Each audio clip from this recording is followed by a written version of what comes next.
नमस्कार बंधू आणि भगिनींनो, मराठी माणूस आणि मारवाडी माणूस.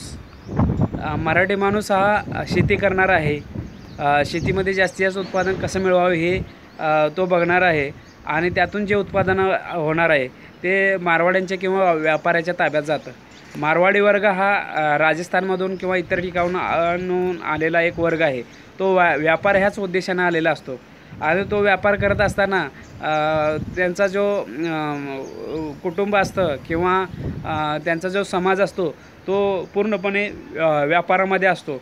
एखादा जर नवीन मुलगा जर एखादं दुकान काढत असेल किंवा एखादा व्यापार सुरू करत असेल तर त्यांच्या समाजातील अनेक लोक व्यापारात गुंतलेले असल्यामुळं त्यांच्याकडील माल उधारीमध्ये त्या माणसाला मिळू शकतो आणि असं मिळाल्यावर तो सर्व प्रकारचा माल आपल्या दुकानामध्ये ठेवू शकतो किंवा सर्व प्रकारच्या मालाची तो विक्री करू शकतो. तसं मराठी उद्योजक, मराठी मुलगा जर व्यापार करायचं ठरवलं तर त्याला घरातून तर सपोर्ट मिळतच नाही किंवा जो समाजाकडून होणारा सपोर्ट तो मिळत नाही. उलट अशा मुलांची कुचेष्टा केली जाते आणि त्याच्यातून त्याला नैराश्य येतं. तसं मारवाडी समाजामध्ये एक धंदा बुडला, दुसरा धंदा बुडला, 4-5 जरी धंदे बुडले तर 6वा धंदा ते करायला मागं बघत नाहीत.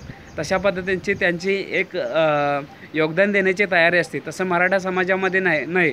मराठा समाज काय करतो की आपण शेती केली पाहिजे, आपलं काम नाही ते आणि एवढे मोठे स्वप्न बघू नयेत असं सातत्याने मराठी मुलांच्यावर बिंबवलं जातं आणि ते अतिशय चुकीचं आहे. त्याला फाटा देऊन अनेक प्रकारचे उद्योजक निर्माण झालेले आहेत.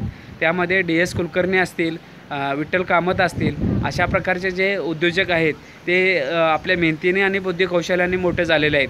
तसा मराठा समाजामध्ये जो मेसेज गेला पाहिजे तो चांगल्या प्रकारे गेला पाहिजे, तसा जाताना दिसत नाही. आपल्या समाजामधील लोक शिक्षक होतात, सरकारी नोकर होतात, पुढारी होतात, वाळू उपसायला जातात, परत ऊस तोडायला जातात, खड्डे खणायला जातात. अशा प्रकारच्या कामांना आपली लोकं जातात, परंतु एखादा व्यापार करावा, चांगलं नाव कमवावं ह्या गोष्टीने कधीही प्रयत्न होताना दिसत नाहीत आणि समाजाकडून सपोर्ट तसा देताना दिसत नाही.